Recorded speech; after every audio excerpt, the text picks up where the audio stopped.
안녕하세요. 제 이름은 박순덕입니다. 올해 68이에요. 오늘 제 이야기를 들려드리려고 합니다. 30년을 함께 산 가족이 저한테 이럴 수 있다는 게 믿기지 않거든요. 새벽 4시. 저는 오늘도 어김없이 눈이 떠집니다. 30년 습관이라는 게 무섭죠. 옆에서는 남편 박종만이가 코를 골며 자고 있었어요. 40년을 함께 산 사람이죠. 우리 부부는 역삼동에서 30년째 순덕이네 집밥이라는 작은 식당을 하고 있어요. 원래는 봉천동 단칸방에서 시작했었죠. 남편이 IMF 때 회사에서 잘렸을 때였어요. 40살 어린 두 자식 데리고 앞이 캄캄했었죠. 여보, 우리 어떡하지? 남편이 소주잔을 비우며 한숨만 내쉬던 그날 밤이 아직도 생생해요. 됐어요. 내가 하면 되죠. 저는 그날부터 새벽 시장에 나가기 시작했어요. 반찬 장사부터 시작했죠. 처음엔 좌판 하나 깔고 김치, 멸치볶음 팔았어요. 손이 트고 발이 얼어붙어도 참았어요. 그렇게 5년을 악착같이 모아서 봉천동에 작은 식당을 하나 차렸어요. 월세 50만 원짜리 8평짜리 가게였죠. 순덕아, 우리 진짜 식당 차린 거야? 남편이 눈물을 글썽이며 제 손을 잡았던 그날. 저는 다짐했죠. 여보, 우리 10년 안에 강남에 우리 건물 하나 장만하자. 사람들은 비웃었어요. 하지만 저는 해냈어요. 15년 후 우리는 역삼동에 30평짜리 식당을 열었어요. 작아였죠. 제 명의였어요. 그리고 5년 후에는 강남에 재건축 예정 아파트까지 샀어요. 엄마, 진짜 대단하시다. 딸 지수가 등기부등본을 보며 놀라워했어요. 30년. 하루도 쉬지 않고 일했어요. 명절에도 휴일에도요. 그렇게 모은 재산이 지금 시세로 대충 잡아도 25억은 될 거예요. 역삼동 상가 건물 12억, 강남 재건축 아파트 10억, 예금 3억. 전부 제 명의였어요. 그런데 5년 전부터 뭔가 조금씩 이상해지기 시작했어요. 바로 며느리 이지혜가 들어오면서였죠. 어머님, 벌써 오셨어요? 문이 열리며 며느리 지혜가 들어왔어요. 이지혜, 34살. 우리 아들 민수가 결혼한 지 5년 됐죠. 처음 만났을 때부터 인상이 좋았어요. 효심이 깊어 보였거든요. 어머님 정말 대단하세요. 맨손으로 여기까지 오셨다면서요? 며느리의 칭찬에 제 어깨가 으쓱했었죠. 결혼 초반 인연은 정말 좋았어요. 주말마다 시댁에 와서 청소도 해주고 명절 때는 제일 먼저 왔어요. 우리 며느리 효자네. 친구들한테 자랑도 많이 했죠. 그런데 결혼 3년 차부터 달라지기 시작했어요. 어머님, 요즘 재산 관리 어떻게 하세요? 어느 날 갑자기 며느리가 물었어요. 뭐, 그냥 통장에 넣어두지. 왜? 어머님, 요즘은 재산도 관리를 잘해야 해요. 세금도 아끼고요. 제가 재무설계 공부 좀 했거든요. 그래. 그럼 한번 봐줄래? 순진하게도 저는 며느리에게 통장을 다 보여줬어요. 어머님, 역시 대단하세요. 그런데 상속세 생각해 보셨어요? 상속세? 그게 뭔데? 어머님 재산이 이 정도면 나중에 세금을 엄청 많이 내야 해요. 미리 절세 전략을 세우면 세금을 많이 아낄 수 있어요. 일단 명의를 좀 분산시키는 게 좋아요. 어머님 명의로 다 있으면 나중에 세금 폭탄 맞을 수 있거든요. 그때부터였어요. 며느리가 자꾸 재산 이야기를 꺼내기 시작한 게 어머님, 이번 주말에 세무사 선생님이랑 상담해봐요. 며느리의 말에 저는 그냥 따라갔어요. 세무사 사무실도 가보고 은행도 가보고요. 그런데 지금 생각해보니 그게 다 함정이었어요. 어머님, 여기 서류 좀 보세요. 여기 도장만 찍으시면 돼요. 이게 뭔데? 상속세 절세를 위한 서류예요. 걱정 마세요. 저는 며느리가 주는 대로 도장을 찍었어요. 뭔지도 잘 모른 채로요. 한 번, 두 번, 세 번. 그렇게 몇 달 동안 며느리가 가져오는 서류에 도장을 찍었어요. 어머님, 이번엔 아버님 명의로 좀 정리하는 게 좋을 것 같아요. 남편 명의로? 네, 부부간에는 증여세가 덜 나와요. 일단 아버님 명의로 해두시는 게 유리해요. 그래, 알았어. 저는 또 며느리 말대로 했어요. 역삼동 상가 건물도, 강남 아파트도, 예금 계좌도 하나씩 하나씩 남편 명의로 바뀌어 갔어요. 어느 날이었어요. 우편함에서 우편물을 발견했죠. 등기부등본 발급 안내. 이게 뭐지?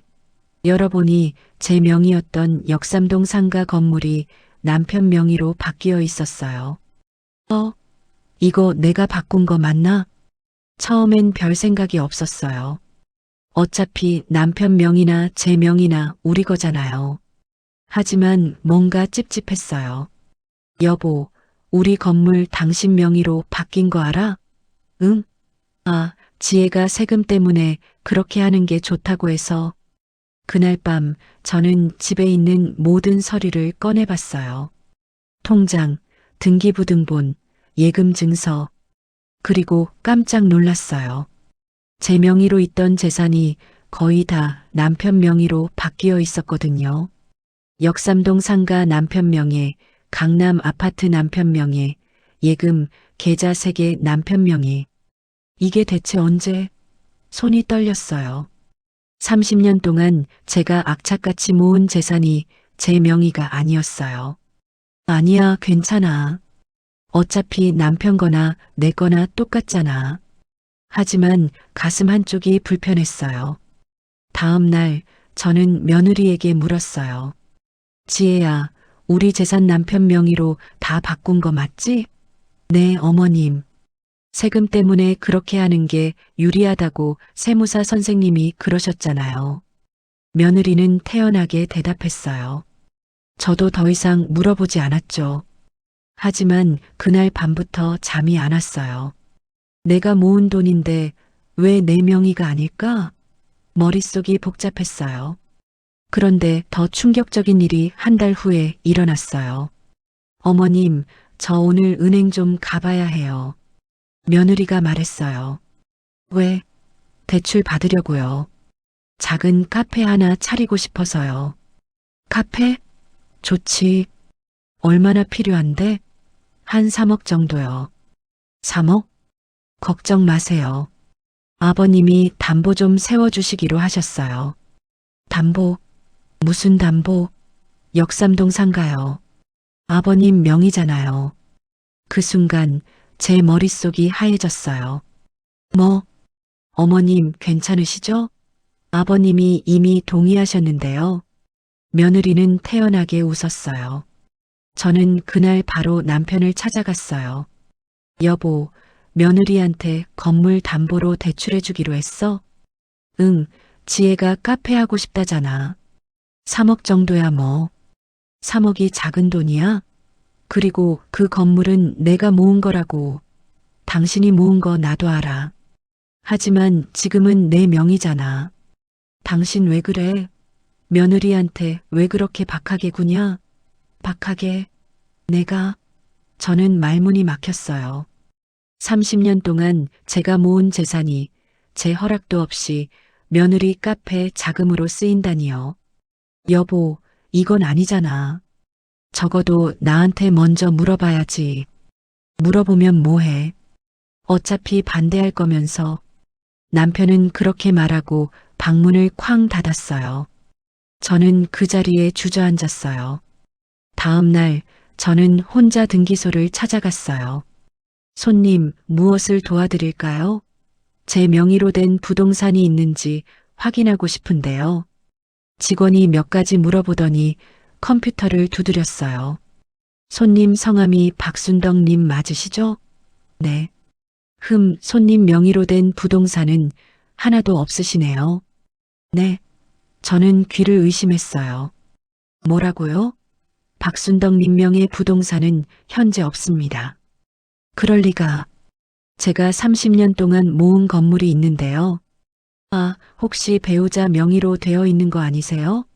박종만님 명의로는 역삼동 상가 건물, 강남구 아파트, 논현동 오피스텔 이렇게 3개가 나오네요. 제 머릿속이 하얘졌어요. 제가 30년 동안 모은 재산이 전부 남편 명의였어요. 제 명의로는 단 한 푼도 없었죠. 손님 괜찮으세요? 직원이 걱정스럽게 물었지만 저는 대답할 수가 없었어요. 비틀거리며 등기소를 나왔어요. 이게 대체 어떻게 된 거지? 며느리의 목소리가 들리는 것 같았어요. 어머님, 여기 도장 찍으세요. 어머님 명의를 아버님 명의로 바꾸는 게 좋을 것 같아요. 그날 저녁 딸 지수에게 전화했어요. 지수야, 엄마 좀 만날 수 있니? 엄마, 무슨 일 있어요? 응, 좀 상의할 게 있어서. 제가 알려드릴게요. 일단 오늘 점심때 만나요. 지수를 만났을 때 저는 그동안 있었던 일들을 다 털어놨어요. 며느리가 제 재산을 남편 명의로 바꾼 일, 남편이 며느리 편을 드는 일까지요. 지수는 얘기를 다 듣더니 얼굴이 굳었어요. 엄마, 이거 심각한데요? 그렇지? 엄마, 이거 자칫하면 재산을 다 잃을 수도 있어요. 뭐? 엄마, 생각해 보세요. 지금 엄마 명의로 된 재산이 하나도 없잖아요. 그렇긴 한데 어차피 아빠 명의니까 괜찮은 거 아니야? 엄마, 지금 형수가 오빠를 어떻게 조종하고 있는지 모르세요? 형수가 아빠한테 당신 재산 다 내 남편한테 물려주세요라고 하면 아빠가 거절할 수 있을까요? 설마 당신 아빠가 그럴 리가. 엄마, 요즘 아빠 어때요? 엄마 편 들어줘요. 아니면 형수 편 들어줘요? 그야. 말문이 막혔어요. 요즘 남편은 무조건 며느리 편이었어요. 엄마, 이거 지금 당장 조치를 취해야 해요. 무슨 조치? 일단 변호사랑 상담부터 해봐요. 엄마 재산을 지킬 방법을 찾아야 해요. 변호사? 네, 제가 아는 변호사 선생님 있어요. 지수가 전화기를 꺼내더니 누군가에게 전화를 걸었어요.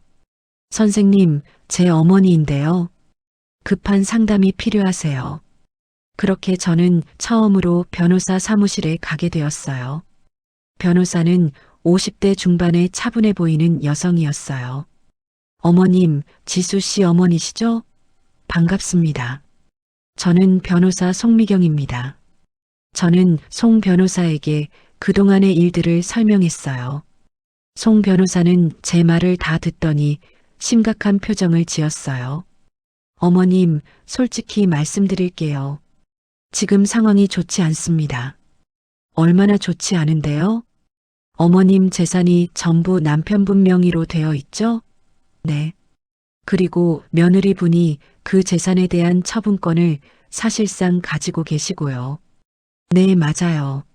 남편이 며느리 말이면 다 들어주거든요. 그렇다면 자칫하면 어머님 재산이 전부 며느리와 아들 쪽으로 넘어갈 수 있습니다. 네. 특히 남편분께서 유언장을 작성하시면요. 유언장이요? 네, 만약 남편분이 내 재산을 전부 아들에게 준다는 유언장을 쓰시면 어머님은 법적으로 최소한의 유류분만 받으실 수 있어요.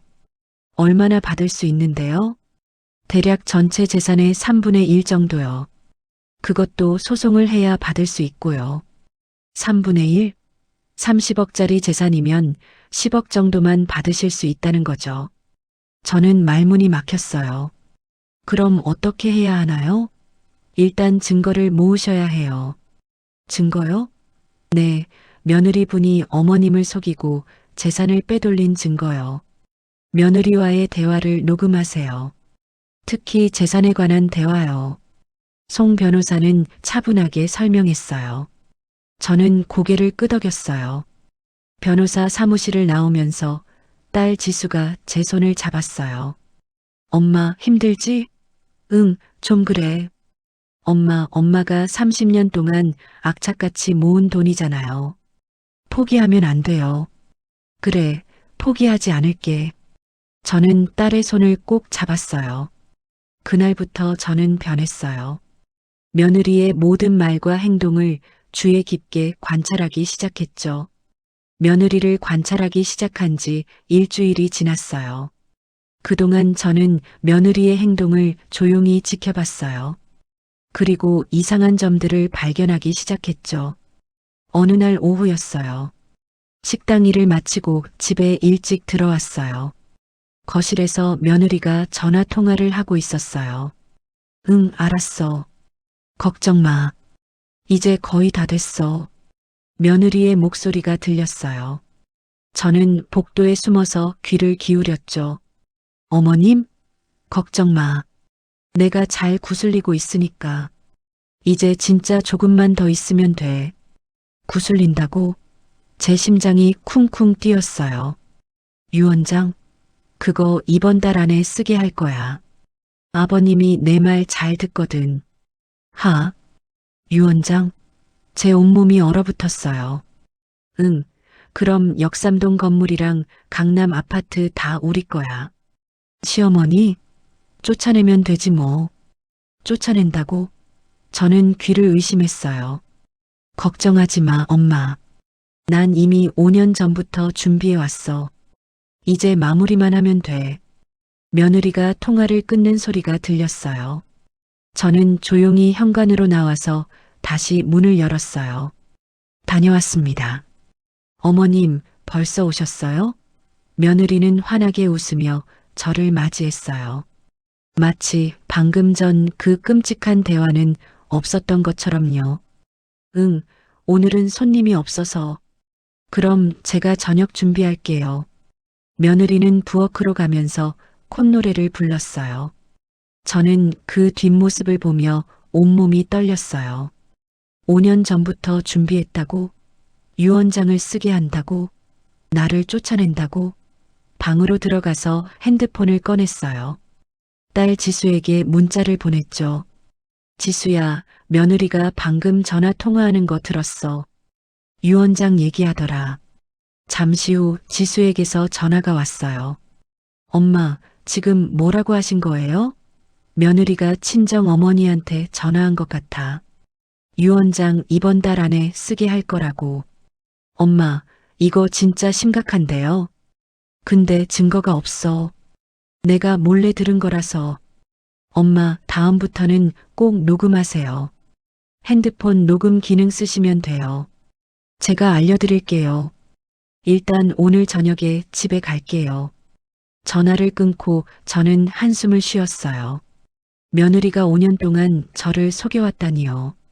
처음부터 내 재산이 목적이었구나. 가슴이 미어졌어요. 그날 저녁 지수가 집에 왔어요. 엄마, 이거 보세요. 지수가 핸드폰을 꺼내서 녹음 기능을 알려줬어요. 이렇게 누르면 녹음이 돼요. 형수랑 대화할 때 꼭 녹음하세요. 알았어. 그리고 엄마 아빠한테도 물어보세요. 유언장 쓸 생각 있으신지. 그래야 할까? 네, 엄마. 지금 상황을 정확히 아셔야 해요. 저는 그날 밤 남편에게 물었어요. 여보, 당신 혹시 유언장 쓸 생각 있어? 유언장? 갑자기 왜? 그냥 궁금해서. 아직 그런 것까지는 생각 안 해봤는데. 그래. 그럼 나중에 쓸 거야? 글쎄, 나중에 생각해 봐야지. 남편은 대수롭지 않게 대답했어요. 하지만 저는 불안했어요. 며느리가 이번 달 안에 쓰게 할 거라고 했으니까요. 며칠 후 예상은 현실이 되었어요. 여보, 나 오늘 법무사 사무실 좀 갔다 왔어. 남편이 저녁 먹으면서 말했어요. 법무사? 왜? 지혜가 유언장 하나 써두는 게 좋다고 해서. 제 손이 떨렸어요. 유언장을? 응, 나도 이제 나이가 있으니까. 혹시 모르잖아. 그래서 뭐라고 썼는데? 아, 그냥 내 재산은 아들 민수한테 다 준다고 썼어. 뭐? 저는 깜짝 놀라서 소리쳤어요. 왜 갑자기 소리 질러? 당신 지금 뭐라고 한 거야? 아들한테 다 준다고? 응, 뭐가 문제야? 나는 어떡하고? 당신은 유류분 받으면 되잖아. 유류분? 그게 얼마인데? 대충 3분의 1 정도 된다던데. 제 머릿속이 하얘졌어요. 당신 그 재산 내가 30년 동안 모은 거라고. 알아. 하지만 지금은 내 명의잖아. 그리고 아들한테 주는 게 뭐가 문제야? 문제는 며느리가 그 재산을 가로채려고 하고 있다는 거야. 또 시작이네. 당신 왜 자꾸 며느리를 의심해? 의심이 아니라 사실이라고. 내가 며느리가 전화하는 거 들었어. 뭐라고 하던데? 나를 쫓아낸다고 했어. 5년 전부터 준비했다고. 말도 안 돼. 지혜가 그럴 리 없어. 없긴 뭐가 없어. 내가 직접 들었다고. 당신이 잘못 들은 거야. 아니면 오해한 거고. 남편은 제 말을 믿지 않았어요. 여보, 제발 정신 차려. 며느리가 당신을 이용하고 있다고. 이용? 지혜가 얼마나 우리한테 잘해주는데. 그게 다 연기라고. 아, 그만해. 남편이 밥상을 탁 치며 일어섰어요. 당신 요즘 이상해. 며느리한테 왜 그렇게 집착해? 혹시 질투하는 거야? 질투? 응, 며느리가 예쁘고 젊으니까 질투하는 거 아니야? 저는 어이가 없었어요. 사실이잖아. 당신이 며느리 질투하는 거. 나는 질투하는 게 아니라 우리 재산 지키려는 거라고. 재산. 당신 머릿속에는 재산밖에 없어? 남편이 소리를 지르고 방으로 들어가 버렸어요. 저는 그 자리에 주저앉았어요. 40년을 함께 산 남편이 저를 이해해주지 않았어요.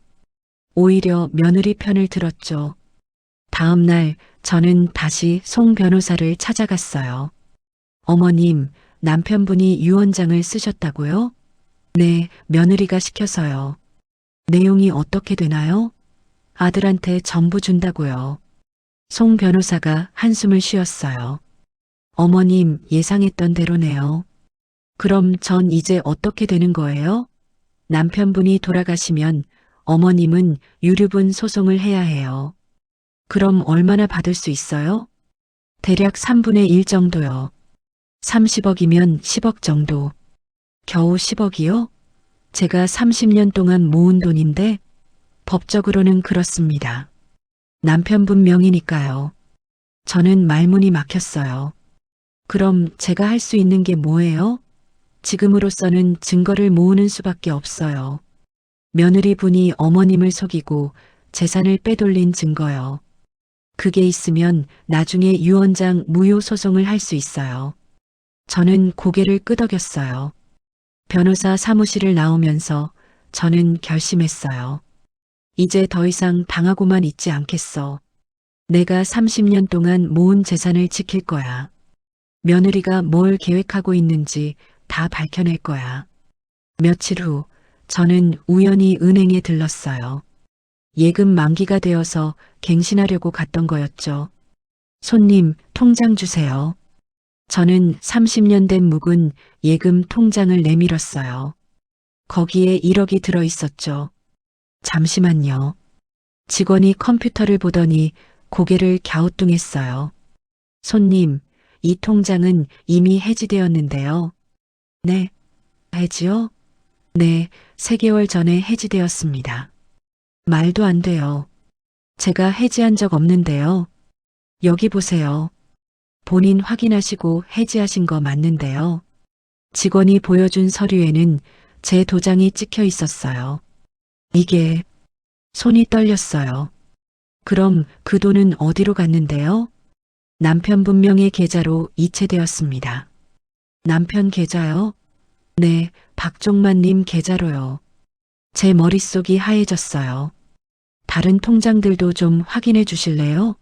제가 가지고 있던 통장 3개를 모두 내밀었어요. 직원이 하나씩 확인하더니 조심스럽게 말했어요. 손님, 이 통장들도 모두 해지되었습니다. 전부 남편분 명의 계좌로 이체되었네요. 언제요? 6개월 전부터 조금씩이요. 저는 그 자리에 주저앉을 뻔했어요. 제가 30년 동안 모은 예금 3억이 제 허락도 없이 남편 계좌로 갔다니요. 거짓말이었어요. 전혀 괜찮지 않았어요. 비틀거리며 은행을 나왔어요. 이게 대체 어떻게 된 거지? 며느리 얼굴이 떠올랐어요. 어머님, 여기 서류에 도장만 찍으세요. 이건 절세를 위한 서류예요. 걱정 마세요. 다 어머님을 위한 거예요. 이제야 알았어요. 그 서류들이 전부 제 재산을 남편 명의로 빼돌리는 서류였다는 거요. 집으로 돌아오는 길, 다리에 힘이 풀렸어요. 30년 동안 내가 모은 돈이 현관문을 열자 며느리가 거실에 앉아 있었어요. 어머님, 어디 다녀오세요? 은행. 아, 그러셨구나. 날씨 더운데 고생하셨어요. 며느리는 밝게 웃었어요. 저는 그 웃음이 갑자기 무섭게 느껴졌어요. 지혜야. 네, 어머님. 내 예금 통장들 언제 해지했어? 며느리의 얼굴이 굳었어요. 아, 그거요? 어머님이 도장 찍으셨잖아요. 내가 언제 도장 찍었는데? 3개월 전이요. 어머님, 기억 안 나세요? 나는 그런 거 찍은 적 없어. 어머님, 어머님이 직접 찍으셨어요. 절세를 위해서요. 절세? 내 돈을 남편 계좌로 옮기는 게 절세야? 어머님, 부부간에는 증여세가 없어요. 그래서 일단 아버님 명의로 해두는 게 유리하다고. 그래서 내 허락도 없이 내 돈을 다 옮긴 거야? 목소리가 커졌어요. 며느리가 한숨을 쉬었어요. 어머님, 저는 어머님을 위해서 한 건데 왜 이러세요? 어차피 아버님 돈이나 어머님 돈이나 똑같잖아요. 똑같긴 뭐가 똑같아? 내가 30년 동안 모은 돈이라고. 어머님, 목소리 좀 낮추세요. 이웃들 다 듣겠어요. 며느리가 차갑게 말했어요. 그 순간 며느리의 눈빛이 달라 보였어요. 처음 만났을 때 그 착하고 순한 눈빛이 아니었어요. 차갑고 계산적이고 뭔가를 숨기고 있는 눈빛이었죠. 지혜야, 정직하게 말해봐. 너 뭘 숨기고 있지? 어머님, 무슨 말씀이세요? 전 아무것도 숨긴 거 없어요. 그럼 왜 내 재산을 전부 남편 명의로 바꿨어? 그게 절세를 위해서라니까요. 거짓말하지 마. 다른 이유가 있지? 며느리가 잠시 침묵했어요. 그리고 천천히 입을 열었어요. 어머님, 솔직히 말씀드릴게요. 어머님 연세가 이제 70이 가까우시잖아요. 그게 무슨 상관이야? 혹시 모르잖아요. 갑자기 무슨 일이 생기면요. 무슨 일? 어머님이 갑자기 돌아가시거나 아니면 며느리가 말을 흐렸어요. 아니면 뭐 치매 같은 거 오시면요. 그 순간 제 온몸이 차가워졌어요. 뭐라고? 어머님, 오해 마세요. 저는 그냥 만약의 경우를 대비한 거예요. 그래서 내 동의도 없이 다 남편 명의로 바꿨다는 거야? 어머님이 도장 찍으셨잖아요. 그게 동의신 거죠. 당장 원래대로 돌려놔. 어머님, 이미 다 처리된 일이에요. 그리고 아버님도 동의하셨고요. 남편이 동의했어? 네, 당연히 아버님한테 먼저 말씀드렸죠. 아버님이 좋다고 하셨어요. 저는 더 이상 할 말이 없었어요. 남편마저 며느리 편이라니요. 나 좀 혼자 있고 싶어. 저는 방으로 들어가서 문을 닫았어요. 그리고 침대에 주저앉았어요. 그날 저녁 문이 열리며 한 여자분이 들어오셨어요. 60대 중반쯤 되어 보이는 단정한 차림의 여성이었죠. 어서 오세요. 제가 인사를 했어요. 혹시 사장님이 박순덕 님이신가요? 네, 맞는데요. 저 아세요? 아, 저는 인천에서 왔습니다. 송미경 변호사님한테 소개받았어요. 제 눈이 커졌어요. 송 변호사님이요? 네, 제가 사장님이랑 비슷한 일을 겪었거든요. 혹시 잠깐 얘기 좀 나눌 수 있을까요? 네, 물론이죠. 이쪽으로 앉으세요. 저는 그분을 구석 자리로 안내했어요. 제 이름은 최은숙입니다. 저도 며느리한테 재산을 빼앗길 뻔했어요. 정말요? 네, 제 며느리도 사장님 며느리랑 똑같았어요. 처음엔 효녀인 척 하더니 나중엔 제 재산을 다 남편 명의로 바꿔놓았죠. 그래서 어떻게 하셨어요? 송 변호사님 도움으로 소송했어요. 그리고 이겼죠. 이기셨다고요? 네, 며느리가 저를 속이고 재산을 빼돌린 증거가 있었거든요. 사장님도 증거 있으시죠? 네, 며느리 계획서도 찾았고 통화 녹음도 있어요. 그럼 충분해요. 사장님도 이기실 수 있어요. 정말요? 네, 제가 도와드릴게요. 최은숙 씨는 제 손을 잡았어요. 사장님, 포기하지 마세요. 사장님이 30년 동안 모은 재산이잖아요. 감사합니다. 제 눈에 눈물이 고였어요. 최은숙 씨와 저는 그날부터 자주 만났어요. 그분은 며느리와의 싸움에서 어떻게 이겼는지 자세히 알려주셨죠. 사장님, 가장 중요한 건 증거예요. 제가 이미 좀 모았는데요. 더 모으세요. 며느리의 모든 행동을 기록하세요. 언제, 어디서, 누구와 무슨 말을 했는지요. 알겠습니다. 그리고 며느리 친정 쪽도 조사해 보세요. 친정이요? 네, 제 경우엔 며느리 친정 식구들이 다 공모했더라고요. 공모요? 네, 며느리 엄마가 딸한테 시킨 거였어요. 시댁 재산을 빼돌리라고요. 제 온몸이 얼어붙었어요. 확인해 보세요. 며느리가 친정하고 자주 연락하나요?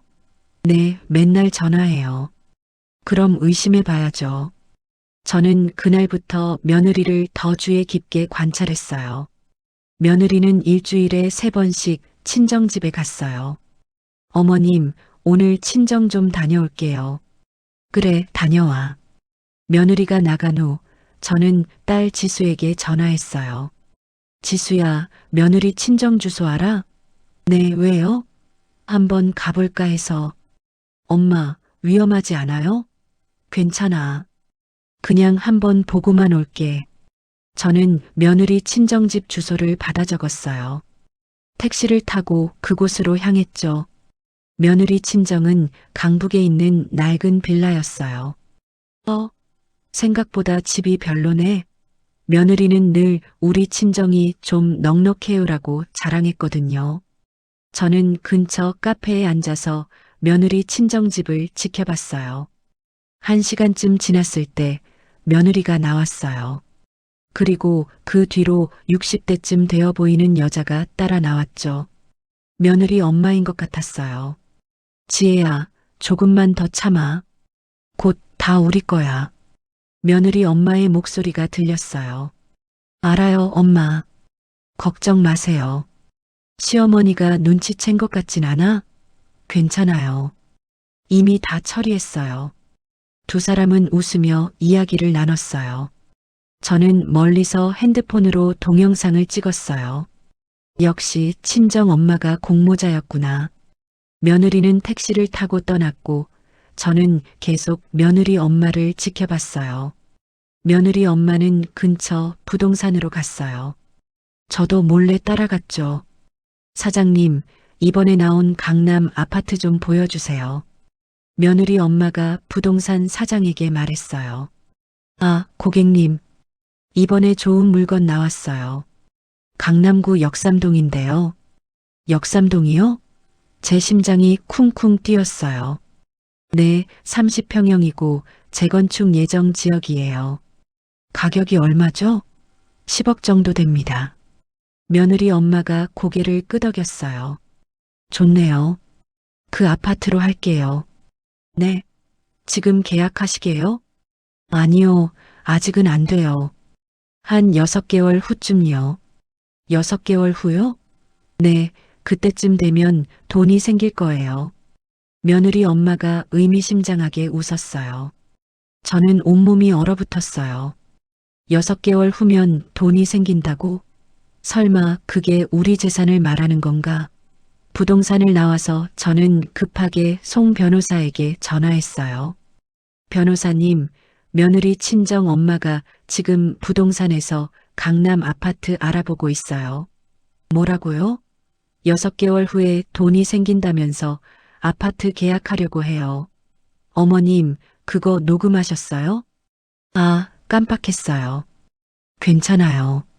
대신 부동산 사장한테 확인할 수 있어요. 나중에 증인으로 세울 수 있거든요. 정말요? 네, 이거 점점 증거가 쌓이고 있어요. 며칠 후 더 놀라운 사실을 알게 되었어요. 딸 지수가 며느리 과거를 조사했거든요. 엄마, 형수 과거 좀 이상해요. 뭐가? 형수가 오빠랑 결혼하기 전에 다른 남자랑 약혼했었대요. 뭐? 그런데 그 남자 집안 재산이 많았대요. 약혼하고 1년 만에 파혼했는데 위자료를 엄청 받았대요. 얼마나? 2억이요. 제 입이 떡 벌어졌어요. 2억? 네, 그리고 더 놀라운 건요. 그 남자 명의로 된 아파트가 하나 있었는데 파혼하기 직전에 형수 명의로 바뀌었대요. 뭐라고? 완전 우리 상황이랑 똑같잖아요. 딸의 말이 맞았어요. 며느리는 예전에도 똑같은 짓을 했던 거예요. 그 남자는 지금 어떻게 됐어? 잘 모르겠어요.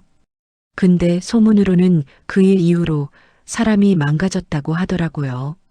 세상에. 엄마, 형수는 처음부터 이런 사람이었던 것 같아요. 재산이 목적이었던 거죠. 그날 저녁 저는 남편과 함께 송 변호사를 만났어요. 변호사님, 며느리가 예전에도 똑같은 짓을 했대요. 저는 딸 지수가 조사한 내용을 설명했어요. 송 변호사가 고개를 끄덕였어요. 그럼 이건 확실한 사기죄네요. 사기죄요? 네, 처음부터 재산을 빼돌릴 목적으로 결혼한 거니까요. 그럼 며느리를 고소할 수 있어요? 물론이죠. 사기죄로 고소할 수 있어요. 그럼 우리 재산은 당연히 돌려받을 수 있어요. 사기로 취득한 재산이니까요. 송 변호사의 말에 저는 안도의 한숨을 쉬었어요. 그럼 이제 어떻게 해야 하나요? 일단 며느리한테 마지막 기회를 줘보세요. 마지막 기회요? 네, 며느리를 불러서 대면하세요. 그리고 모든 걸 알고 있다고 말하세요. 그럼요. 며느리가 어떻게 반응하는지 보는 거예요. 만약 반성하고 재산을 돌려주겠다고 하면 소송 안 해도 되고요. 만약 안 그러면요? 그럼 바로 고소하는 거죠. 저와 남편은 고개를 끄덕였어요. 알겠습니다. 다음 날 저녁 우리는 며느리를 불렀어요. 지혜야, 우리 얘기 좀 하자. 네, 어머님. 무슨 일이세요? 며느리는 평소처럼 환하게 웃었어요. 하지만 저는 이제 그 웃음이 가짜라는 걸 알았어요. 지혜야, 솔직하게 말해봐. 네, 너 우리 재산 노리고 결혼한 거지? 며느리의 얼굴이 굳었어요. 어머님, 무슨 말씀이세요? 시침이 떼지 마. 우리 다 알아. 남편이 차갑게 말했어요. 아버님까지. 우리가 내 계획서 다 봤어. 재산 분할 계획서. 제가 핸드폰을 꺼내서 사진을 보여줬어요. 며느리의 얼굴이 새하얘졌어요. 그게. 그리고 내가 친정 엄마랑 통화한 것도 다 녹음했어. 며느리는 아무 말도 하지 못했어요. 그리고 내가 예전 남자친구한테도 똑같은 짓을 했다는 것도 알아. 그건 오해예요. 오해? 2억 위자료 받고 아파트까지 명예 이전받은 게 오해야? 며느리는 고개를 떨구었어요. 한동안 침묵이 흘렀어요. 그리고 며느리가 천천히 고개를 들었어요. 죄송합니다. 죄송하다고? 네, 제가 잘못했어요. 며느리의 눈에 눈물이 고였어요. 처음부터 재산이 목적이었어? 네. 5년 동안 우리를 속인 거야? 네. 며느리는 고개를 숙인 채 대답했어요. 왜 그랬어? 돈이 필요했어요. 친정 빚이 많았거든요. 그래서 남의 재산을 훔쳐? 죄송합니다. 사과로 되는 문제가 아니야. 남편이 소리를 질렀어요. 당장 우리 재산 돌려놔. 며느리가 고개를 들었어요. 그런데 그 눈빛이 전혀 반성하는 것 같지 않았어요. 죄송하지만 그건 안 돼요. 뭐, 이미 법적으로 다 처리된 일이에요. 아버님 명의로 되어 있고 유언장도 있잖아요. 내가 지금 뭐라고 한 거야? 제가 아무리 사과해도 어차피 고소하실 거잖아요. 그럼 전 제 권리를 지킬 거예요. 며느리는 태연하게 말했어요. 너 정말. 어머님, 법적으로 저는 잘못한 게 없어요. 어머님이 직접 도장 찍으셨잖아요. 그건 내가 속여서 찍게 한 거잖아. 증거 있으세요? 그게 절세를 위한 거라고 세무사가 확인해 줄 거예요. 며느리는 뻔뻔하게 웃었어요. 너 같은 게. 제발 고소하세요. 어차피 전 이길 거예요. 며느리가 일어서며 말했어요. 그리고 가방을 챙겨 나가려는데 현관문이 열렸어요. 누가 이긴다고? 송미경 변호사가 들어왔어요. 그 뒤로 경찰관 2명이 따라 들어왔죠. 이지혜 씨죠? 사기죄로 고소장이 접수되었습니다. 동행하시죠. 뭐예요? 며느리가 당황했어요. 박순덕 씨를 속이고 재산을 편취한 혐의입니다. 충분한 증거가 확보되었습니다. 전 잘못한 거 없어요. 어머님이 다 동의하셨다고요. 동의? 송 변호사가 서류 뭉치를 꺼냈어요. 이지혜 씨가 박순덕 씨를 속이고 재산을 편취할 계획을 세운 증거가 여기 다 있습니다. 재산 분할 계획서, 친정 어머니와의 통화 녹음, 과거 전과 기록까지요. 전과? 이지혜 씨는 5년 전에도 약혼자를 상대로 같은 수법을 사용했죠. 2억 위자료와 아파트를 편취했고요. 그건 합의했어요. 합의가 아니라 협박이었죠. 피해자가 증언할 준비가 되어 있습니다. 며느리의 얼굴이 창백해졌어요. 이지혜 씨, 동행하시죠. 경찰관이 며느리의 팔을 잡았어요. 어머님, 아버님, 저 정말 죄송해요. 용서해 주세요. 며느리가 소리쳤어요. 하지만 저는 고개를 돌렸어요. 더 이상 볼 필요가 없었거든요. 며느리가 끌려나간 후 저는 그 자리에 주저앉았어요. 여보, 괜찮아? 남편이 제 어깨를 감싸 안았어요. 응, 괜찮아. 하지만 눈물이 났어요.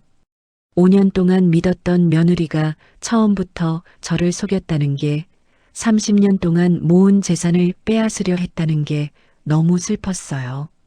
하지만 동시에 안도감도 들었어요. 이제 끝났다는 안도감이요. 송 변호사가 제 앞에 앉았어요. 어머님, 잘 견디셨어요. 이제 재산 되찾는 일만 남았어요. 정말 다 돌려받을 수 있어요? 네, 며느리가 사기로 취득한 모든 재산은 원래대로 돌아갑니다. 며느리가 강요해서 작성한 유언장도 무효가 되고요. 아, 정말 다행이다. 남편이 한숨을 쉬었어요. 미안해, 여보. 내가 당신 말을 안 믿어서. 괜찮아. 이제 끝났잖아. 저는 남편의 손을 잡았어요. 그날 밤 저는 오랜만에 편하게 잠들었어요. 30년 동안 모은 재산을 지켰다는 안도감과 함께요. 며느리가 체포된 지 한 달이 지났어요. 그동안 많은 일이 있었죠. 며느리는 사기죄로 기소되었고 저는 재산 반환 소송을 제기했어요. 재판 당일 저는 송 변호사와 함께 법정에 섰어요. 며느리도 변호사와 함께 나왔죠. 5년 만에 보는 며느리는 많이 초췌해 보였어요. 하지만 저는 동정하지 않았어요. 재판장이 입장하고 재판이 시작되었어요. 피고인 이지혜는 박순덕 씨를 기망하여 재산을 편취한 혐의로 기소되었습니다. 검사, 공소 사실을 진술하세요. 피고인은 2020년부터 계획적으로 피해자를 속여 약 25억 원 상당의 재산을 남편 명의로 이전시켰습니다. 이는 명백한 사기 행위입니다. 검사가 차분하게 말했어요. 변호인, 반론하세요. 피고인은 절세를 목적으로 합법적인 절차를 밟았을 뿐입니다. 피해자가 모든 서류에 자발적으로 서명했습니다. 며느리 변호사가 주장했어요. 자발적? 송 변호사가 일어섰어요. 재판장님, 증거를 제출하겠습니다. 이것은 피고인이 작성한 재산 분할 계획서입니다.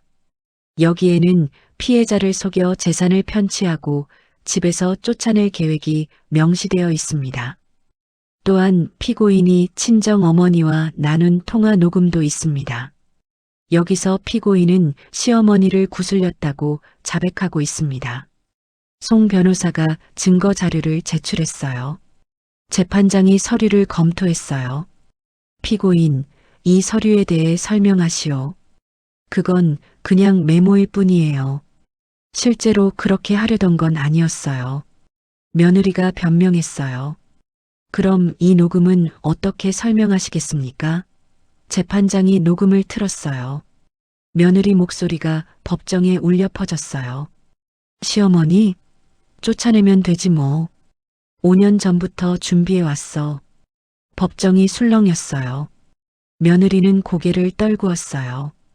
또한 재판장님, 피고인은 과거에도 동일한 범행을 저질렀습니다. 5년 전 약혼자를 상대로 같은 수법을 사용했죠. 송 변호사가 과거 사건 자료를 제출했어요. 피고인은 당시 약혼자의 재산을 편취하고 2억 원의 위자료를 받았습니다. 이는 상습 사기범의 전형적인 수법입니다. 재판장이 며느리를 바라봤어요. 피고인, 할 말 있습니까? 며느리는 한참을 침묵하다가 천천히 입을 열었어요. 죄송합니다. 제가 잘못했습니다. 처음부터 재산이 목적이었습니다. 친정빚이 많아서 돈이 급했고 시어머니가 재산이 많다는 걸 알고 접근했습니다. 며느리가 고백했어요. 법정이 다시 술렁였어요. 5년 동안 계획적으로 시어머니를 속였고 재산을 빼돌렸습니다. 정말 죄송합니다. 며느리가 눈물을 흘렸어요. 하지만 저는 눈물을 흘리지 않았어요. 이미 며느리에게 실망한 지 오래였으니까요. 재판장이 판결문을 들었어요. 피고인 이지혜는 피해자 박순덕을 계획적으로 기망하여 재산을 편취하였으며 이는 명백한 사기죄에 해당합니다. 또한 과거에도 동일한 범행을 저질러 상습성이 인정됩니다. 따라서 피고인에게 징역 5년을 선고합니다. 또한 피해자에게 편취한 재산을 전액 반환하고 위자료 1억 원을 배상할 것을 명합니다. 망치 소리가 울렸어요. 선고가 내려진 순간 저는 안도의 한숨을 쉬었어요. 드디어 끝났구나. 며느리는 그 자리에 주저앉았어요. 하지만 저는 뒤돌아보지 않았어요. 법정을 나서는데 아들 민수가 기다리고 있었어요. 엄마, 정말 죄송해요. 아들이 고개를 숙였어요. 제가 잘못 봤어요. 지혜가 그런 사람인 줄 몰랐어요. 괜찮아. 너도 속은 거야. 저는 아들의 어깨를 두드렸어요.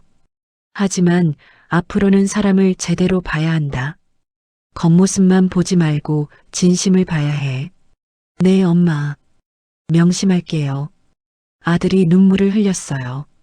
엄마, 정말 죄송해요. 제가 엄마 재산 지키지 못해서. 괜찮아. 엄마가 지켰잖아. 저는 아들을 안아줬어요. 그날 밤 집으로 돌아온 저는 모든 서류를 정리했어요. 며느리 명의로 바뀌었던 재산이 모두 제 명의로 돌아왔어요. 30년 동안 모은 재산을 지킨 거예요. 여보, 고생 많았어. 남편이 제 손을 잡았어요. 당신 덕분이야. 당신이 포기하지 않았잖아. 우리 같이 지킨 거지. 저는 남편의 손을 꼭 잡았어요. 40년을 함께 산 남편과 저는 그날 밤 처음으로 진심으로 대화를 나눴어요.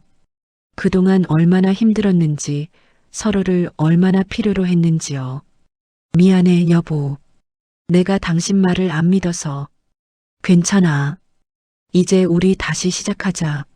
남편의 눈에 눈물이 고였어요. 그래, 다시 시작하자. 우리 이제 우리를 위해 살자. 저도 눈물이 났어요. 하지만 이번엔 행복한 눈물이었어요. 1년이 지났어요. 많은 게 변했죠. 며느리 이지혜는 교도소에서 형을 살고 있고 아들 민수는 이혼 수속을 밟았어요. 엄마, 저 다시 시작하고 싶어요. 아들이 말했어요. 이번에는 제대로 된 사람을 만날 거예요. 그래, 천천히 생각해.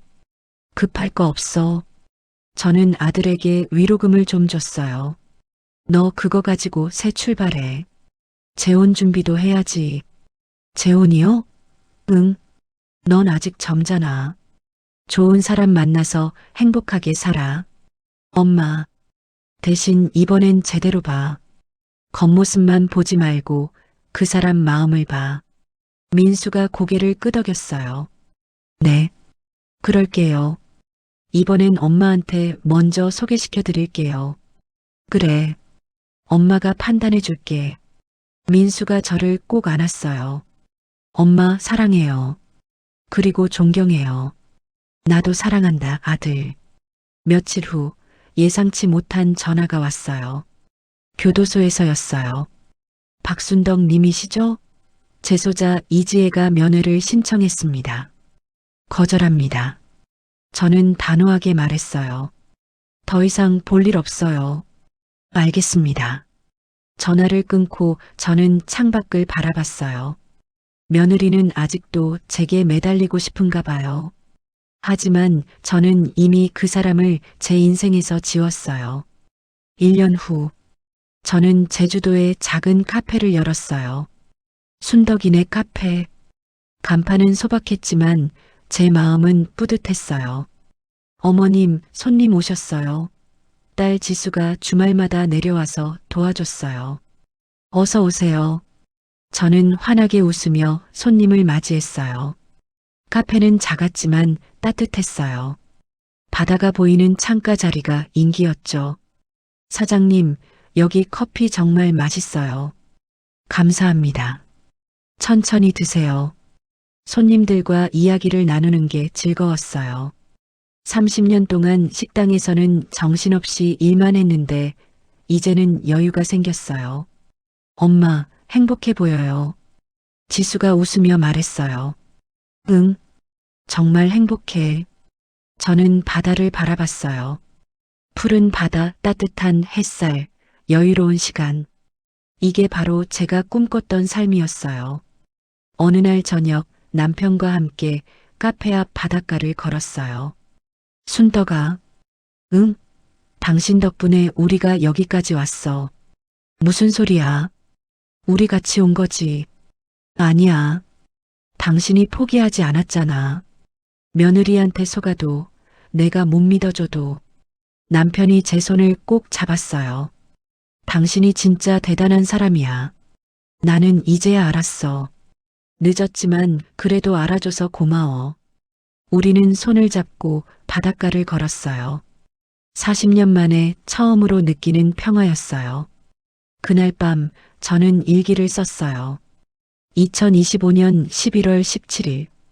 오늘 카페에 단골 손님이 생겼다. 70대 할머니인데 며느리 문제로 고민이 많으시다고 했다. 내가 겪었던 이야기를 조금 들려줬더니 할머니가 눈물을 흘리셨다. 저만 그런 게 아니었군요. 힘이 나네요. 할머니의 그 말이 제 가슴을 따뜻하게 했다. 내가 겪은 고통이 누군가에게는 위로가 될 수 있구나. 생각해보면 나는 운이 좋았다. 딸 지수가 있었고 송미경 변호사를 만났고 포기하지 않았으니까. 30년 동안 모은 재산도 되찾았고 남편과의 관계도 회복했고 아들도 정신을 차렸다. 물론 며느리에게 속았던 그 배신감은 평생 잊을 수 없을 것이다. 하지만 그 일을 통해서 나는 더 강해졌다. 이제 나는 안다. 내 인생은 내가 지켜야 한다는 것을, 가족이라고 해서 무조건 믿으면 안 된다는 것을, 그리고 무엇보다 나를 위해 살아야 한다는 것을. 68세. 아직 늦지 않았다. 이제부터 진짜 내 인생을 살 거다. 일기를 덮고 저는 창밖을 바라봤어요. 제주도의 밤하늘에는 별이 가득했어요. 박순덕, 수고했어. 잘 싸웠어. 저는 스스로에게 말했어요. 그리고 환하게 웃었어요.